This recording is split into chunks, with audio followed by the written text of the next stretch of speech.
There's something about hospitals, especially the abandoned ones, that clings to the air. A feeling you can't quite name. Maybe it's the echo of suffering, or the silence that follows it. Maybe it's the memories that cling to the walls long after the last patient has left. Whatever it is, it never truly goes away. I've always been drawn to places like these, not because I'm brave, but because I wanted answers about what lingers in forgotten places. This is one of those stories that stayed with me, and after hearing it, it might stay with you too. I met Jordan through a friend. He didn't look like the type to be into urban exploration. Quiet, awkward, barely made eye contact. But when he talked about his time exploring abandoned buildings, especially hospitals, his entire demeanor changed. There was this tension in his voice, like he was remembering something he wished he could forget. He told me about a place just outside Hartford, Connecticut, St. Elora's Medical Center, shut down in the early 2000s after a series of budget cuts and lawsuits. It had been a fully functioning hospital, ER, psych wing, maternity ward. Now, it was just another forgotten structure, slowly being swallowed by vines and rot. Jordan had gone with two friends, Ben and Marley. It was Marley's idea. She was obsessed with filming content for her small YouTube channel, and urban decay was her thing. They arrived late in the afternoon, parked on a gravel shoulder off the main road, and slipped through a bent section of the perimeter fence. The building loomed above them like a sleeping beast, gray, weather-stained, and surrounded by silence. Inside, it was what you'd expect: broken tiles, peeling paint, rusted wheelchairs tipped over in corners. But something felt off. Jordan couldn't describe it well. He just said it felt like the hospital was holding its breath. They split up. Ben went toward what looked like the ER, Marley toward the maternity ward, and Jordan. He found himself drawn to the second floor.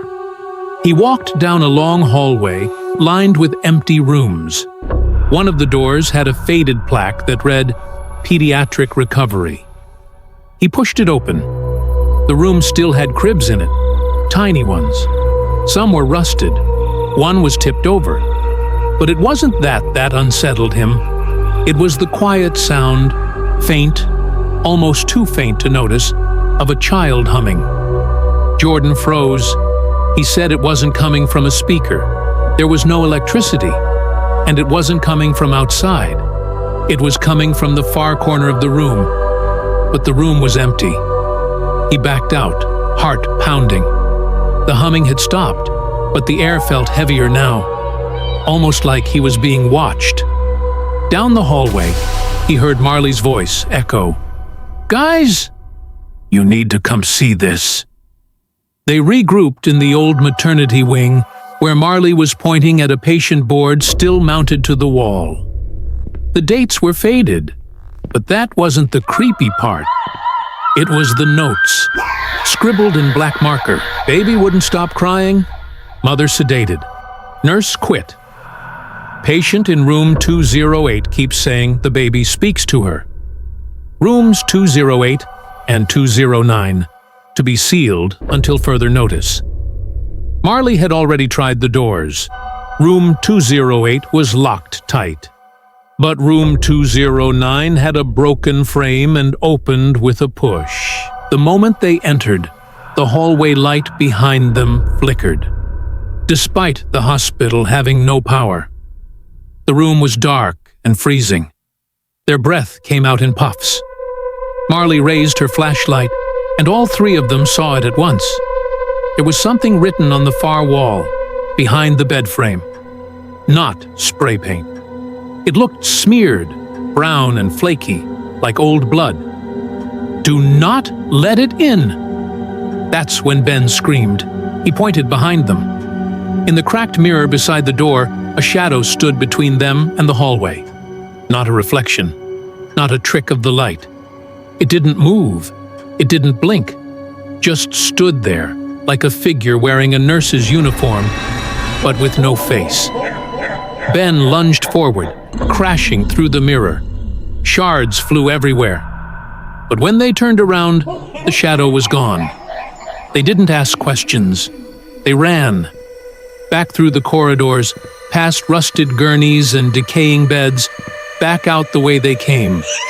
Only the door they came in through was now sealed shut, like it had never been opened. They tried the windows, all reinforced or welded shut. They were trapped. That's when Jordan remembered a service tunnel they'd seen outside, a delivery access beneath the building. If they could find the stairwell down to the basement, they might be able to crawl out through the tunnel exit. The problem? The basement was through the psych wing. Every horror story starts with a psych wing. Jordan said he almost gave up there, but they had no choice. The psych wing was worse than the rest of the hospital. It smelled like rot and copper. There were padded cells, old restraints still bolted to the walls, and drawings, hundreds of them. Childlike scribbles on every surface, all of them showing the same thing. A figure in black, standing in doorways, at the edge of a crib, watching. Marley began hyperventilating. Ben kept whispering, "It followed us. It followed us." And then the humming returned. This time, louder, closer. They reached the stairwell and ran. Jordan said he didn't look back. He didn't want to see what was behind them. In the basement, the walls were slick with moisture. Pipes ran overhead, some broken and dripping. They found the service tunnel, just barely big enough to crawl through. Halfway down, Marley stopped. She said she felt hands on her ankles. Jordan turned to see her being dragged back, but there was no one there. Nothing. Just her screaming and the sound of humming that filled the entire tunnel. Ben grabbed her arms, Jordan grabbed Ben, and with everything they had, they pulled her out. They didn't stop running until they reached daylight. Jordan finished the story and stared into his coffee for a long time. Then he pulled out his phone. He showed me a video, something Marley had taken in room 209 before everything went downhill. It was grainy, shaky. She was panning across the room, and just for a moment, barely a second, you can see it. In the reflection of the cracked window, a tall, dark figure, watching. They never went back. The video? Marley deleted her channel and won't talk about it. Ben moved across the country. Jordan only ever tells the story to people he trusts, but he swears it was real. He still hears the humming sometimes, especially when he's alone. And the thing is, every few years, someone tries to break into St. Elora's again. The fence gets cut. The boards get pried off. But no one ever stays long. And no one ever talks about what they saw. If you ever see that place, on a map or in person, remember what Jordan told me. Some echoes never fade.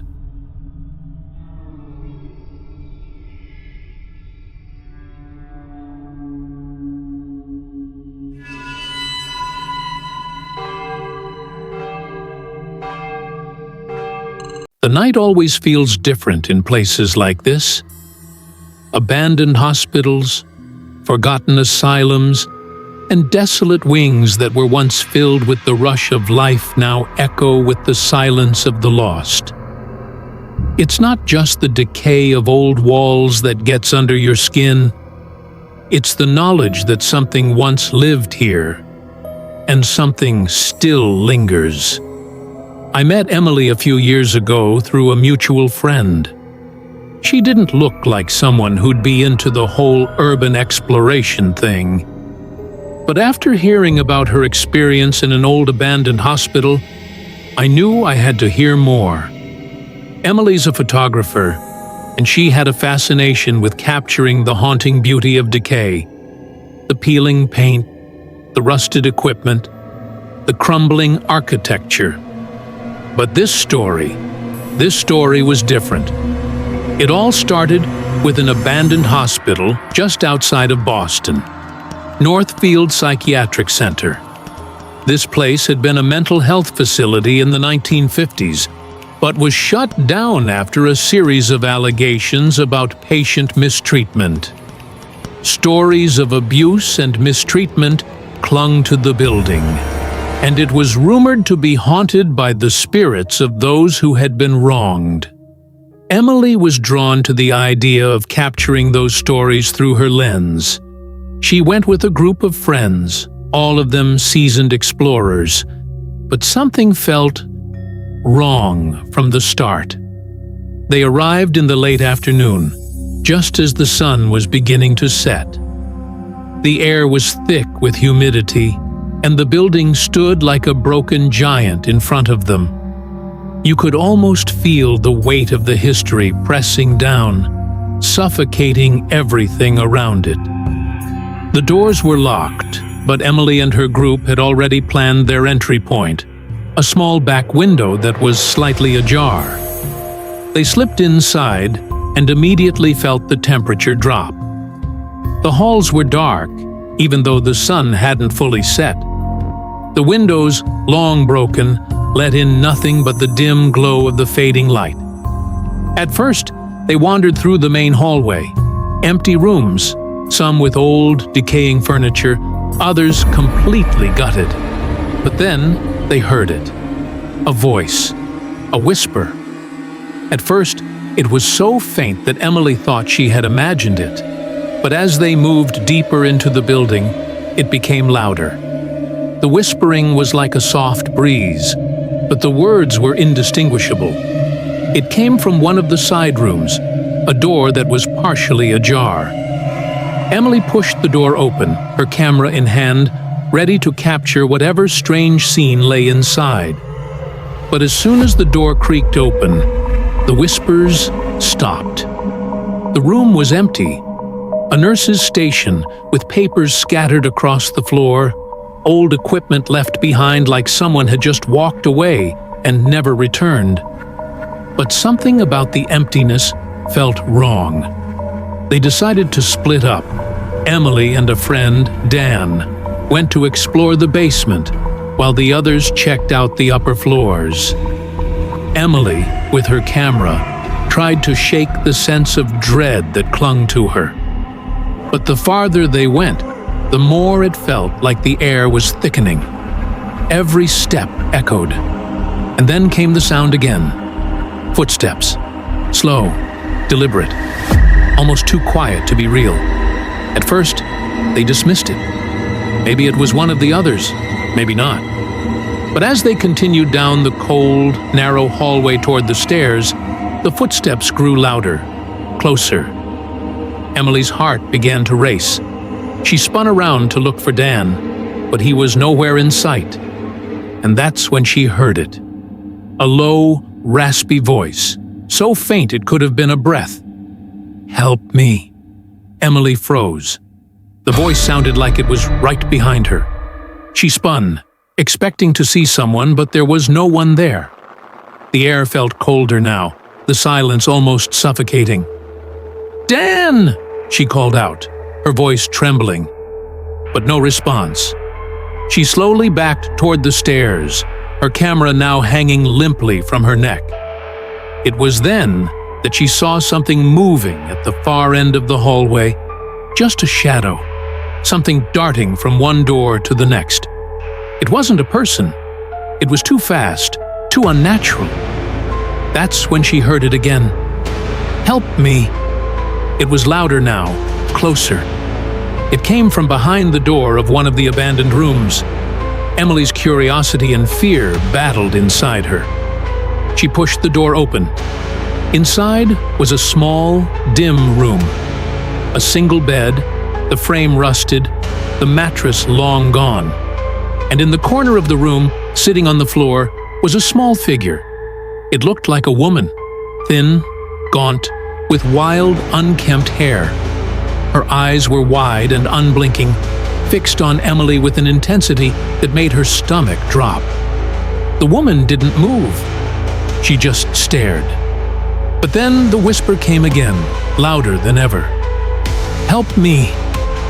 Emily didn't wait. She slammed the door shut and ran down the hall, calling for Dan, her heart racing. She couldn't get out fast enough. She turned corners, almost tripping, not daring to look back. The whole time she could feel the presence, like someone or something was right behind her, just out of reach. The footsteps followed, but they didn't stop. Finally, she found Dan, standing near a broken window, staring out into the dark. His eyes were wide, and his face was pale. "Emily, we need to go. Now." They didn't ask questions. They ran back toward the entrance, out into the night air. The building behind them felt alive, watching them leave, waiting. The next day, Emily tried to review the footage from her camera, but there was nothing unusual. No shadows, no sounds. But something was wrong. The footage of the hallway, the room with the bed. It looked fine, but if you looked closely, in the reflection of the shattered window at the end of the hall, you could see something moving. It wasn't Emily. It wasn't Dan. It was someone else. But the strangest thing? When Emily showed the footage to her friends, the shadow in the reflection, it wasn't her. It was a nurse, wearing an old, tattered uniform, and standing there, just out of sight, was a tall figure, a figure with no face. Emily left that place with more than just an unsettling memory. She still hears the voice sometimes, the same whisper, the same plea. "Help me." It's hard to know whether the building itself is haunted or if something else is lingering in the halls. But every time Emily walks past an old hospital, she's reminded of one thing. Some places never truly let you go. And some voices, they never stop calling.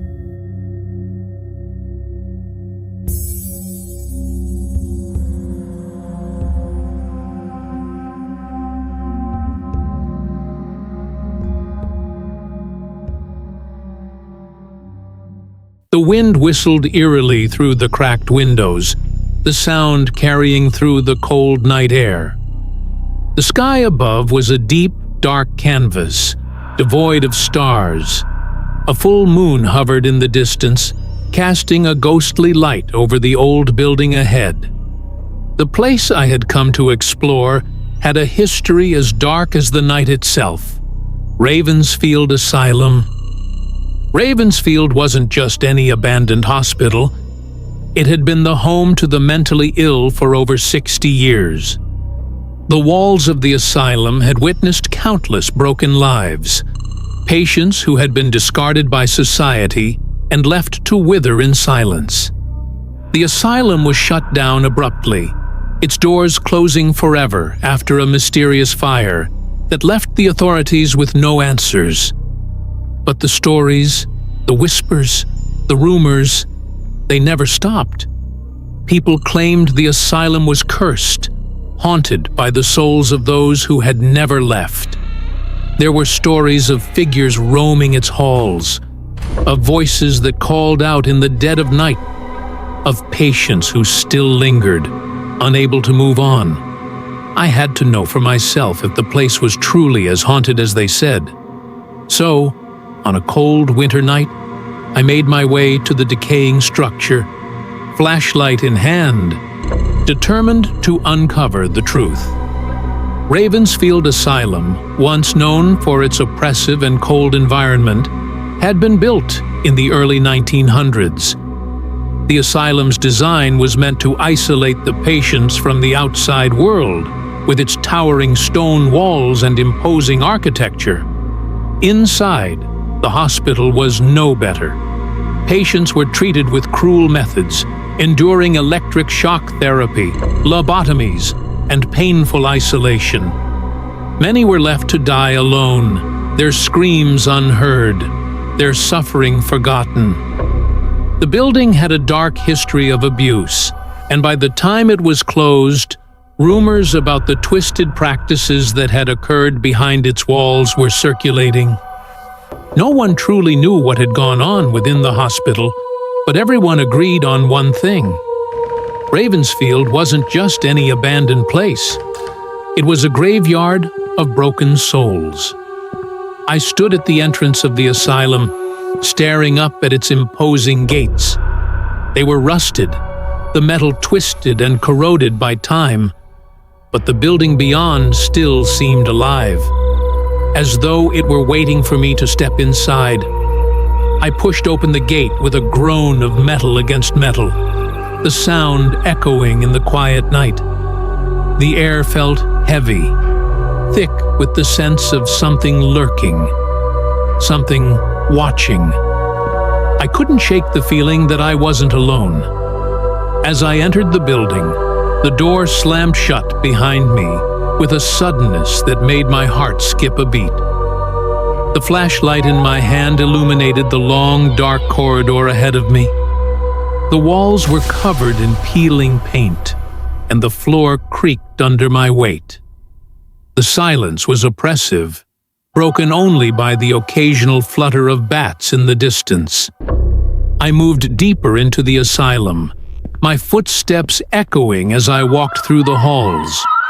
As I passed one of the old therapy rooms, something caught my eye, a faint light coming from the open door. My curiosity got the better of me, and I stepped inside. The room was cold, too cold. My breath hung in the air, visible in the dim light. The walls were lined with faded charts and old, broken furniture. But the strange thing was that it felt like the room was watching me, like there was something here that didn't want me to be there. The hairs on the back of my neck stood up. Then the whispering began. At first, it was soft, a barely audible murmur. It came from behind me. I spun around, but the room was empty. Nothing moved. The whispering grew louder, more distinct. It sounded like a voice, like someone trying to speak, but the words were muffled, distorted. I took a step forward, my heart pounding in my chest. The whispers stopped, but the air felt thicker, colder. My flashlight flickered for a moment, casting erratic shadows across the room. I could feel my pulse quicken, the room seeming to close in on me. And then I saw it. A shadow, tall, thin, and unnatural, appeared in the far corner of the room. It was a figure, but not quite human. Its edges seemed blurred, distorted, like a ghostly apparition trapped between two worlds. It didn't move like a person. It glided, unnaturally smooth, its movements jerky yet fluid. The whispering started again, this time louder, clearer. Leave. I froze. My body refused to move. My legs felt like they were made of stone. The figure stepped closer, its form flickering in and out of focus. It was taller than any person should have been, towering over me in the dim light. The air grew colder, and I felt the presence closing in on me, pressing down like a weight. I could hear the whispers clearer now, louder and more urgent. Leave, before it's too late. I couldn't take it anymore. My legs finally obeyed, and I turned to run. But as soon as I did, the shadow lunged at me. A cold chill ran through my body, a sensation unlike anything I'd ever felt before. It was as if the cold itself was trying to suffocate me. I stumbled backward, falling to the floor, my flashlight spinning out of my hand. I scrambled to my feet, panic taking over. The shadow was moving toward me, gliding across the room faster than should have been possible. I didn't look back. I ran down the hallway, my heart racing, every step echoing in the empty building. The whispers followed me, growing louder, more frantic. I reached the exit and threw open the door, gasping for breath. The night air hit me like a wave, but when I looked back, the asylum stood still, silent as ever. The gate was just as I had left it, no sign of the horrors I had witnessed inside. To this day, I can't explain what happened that night. Was it a ghost? A lingering presence from the past? Or was it something more sinister? Something tied to the dark history of the asylum? I've been back to Ravensfield a few times since then, but I never go inside. I never step beyond the gate. There's something about the place that lingers with you, something that follows you long after you leave. I still hear the whispers sometimes, late at night, when the wind howls outside my window. "Leave," it says. But I know better now. Some places, some things, never let you go. And Ravensfield Asylum is one of them.